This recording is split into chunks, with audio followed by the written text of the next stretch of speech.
هل كنت تعرف إن روزالينا مش بس ممكن تكون أخت بيتش، لكن كمان عندها أخ قليل جدا اللي فاكرينه؟ ومع فيلم سوبر ماريو جالاكسي الجديد اتلخبطنا تماما عن أصل روزالينا الحقيقي، لأن قصة روزالينا في الفيلم مختلفة جدا عن قصتها في لعبة الفيديو. بس مع القليل اللي نعرفه نقدر ناخد فكرة عن حياتها كلها وقصتها في عالم ماريو. فاستعدوا، النهاردة هتفهموا مين هي روزالينا فعلا وإزاي بتتصل باللي شفناه في فيلم سوبر ماريو جالاكسي. في الفيلم قدموا لنا روزالينا كأميرة غامضة من الفضاء، واللي واضح إن مفيش ناس كتير يعرفوا عنها حاجات كتير.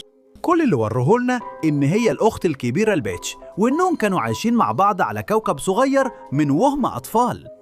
كانوا بيلعبوا وبيضحكوا وبيستمتعوا مع بعض، لكن أكتر حاجة مدهشة إن الاتنين كان عندهم قوة غريبة جداً.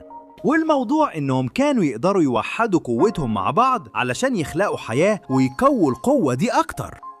دي مش قوة عادية، وعشان كده باوزر كان بيدور إنه ياخد قوة البنتين دول علشان يقدر يسيطر على الكون.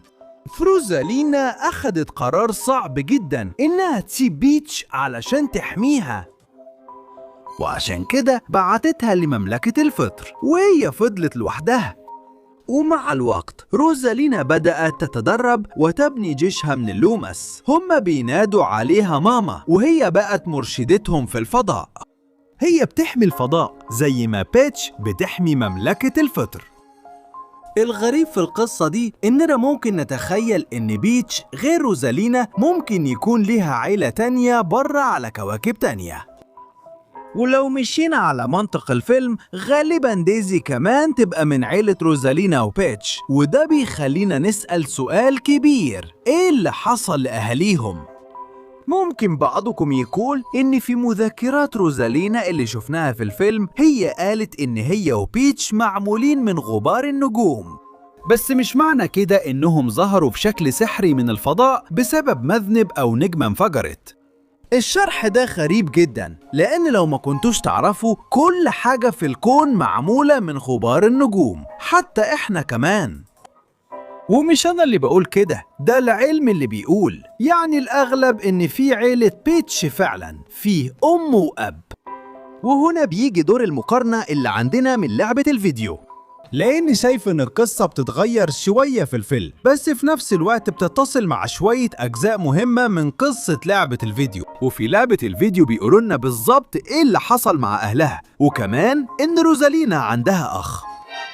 لأن في سوبر ماريو جالاكسي قصة روزالينا مش بتبدأ زي الفيلم. في اللعبة روزالينا كانت بس طفلة وكان عندها عيلة فعلا، اتقال إنها كانت عايشة مع باباها ومامتها وأخوها.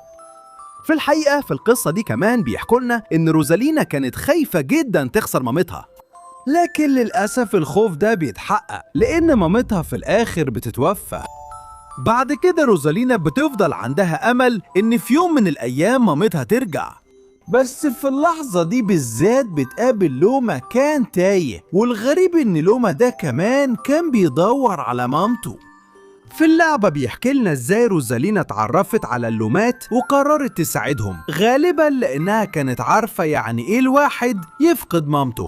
هي بتاخد قرار انها تروح الفضاء من غير حتى ما تبقى عارفة اذا كانت هترجع في يوم من الايام ولا لا. فبيعدي سنين كتير وهم بيدوروا على ماما النجمة الصغيرة دي، وروزالينا بتكبر بعيدة عن عيلتها وفي مجرة تانية. ومع مرور الوقت بيبدأ يجي لومات أكتر وأكتر، وبيفضلوا معاها عشان واثقين فيها، ومن غير ما تحس روزالينا بقت أمهم. ولما روزالينا فهمت إنها عمرها ما هترجع بيتها، هي واللومات بنوا اللي هيبقى المرصد بيتهم الجديد في الفضاء. بس في وقت من الأوقات روزالينا قررت ترجع لكوكبها الأصلي عشان ما تنساش هي جاية منين، لكن للأسف ما لقتش عيلتها. وبرضه هي قررت ترجع كل 100 سنة تزور كوكبها المفضل وما تسيبوش للنسيان. وده بيفسر مطر المذنبات اللي بيحصل في بداية لعبة سوبر ماريو جالاكسي. يعني في اللعبة قصة روزالينا حزينة ومأساوية جدا، لأنها تقريبا فقدت كل عائلتها وكبرت لوحدها في الفضاء. هنا مفيش أي ذكر إن بيتش أختها ولا إزاي قدرت تلاقيها. طيب إزاي كل ده بيتربط باللي شفناه في الفيلم؟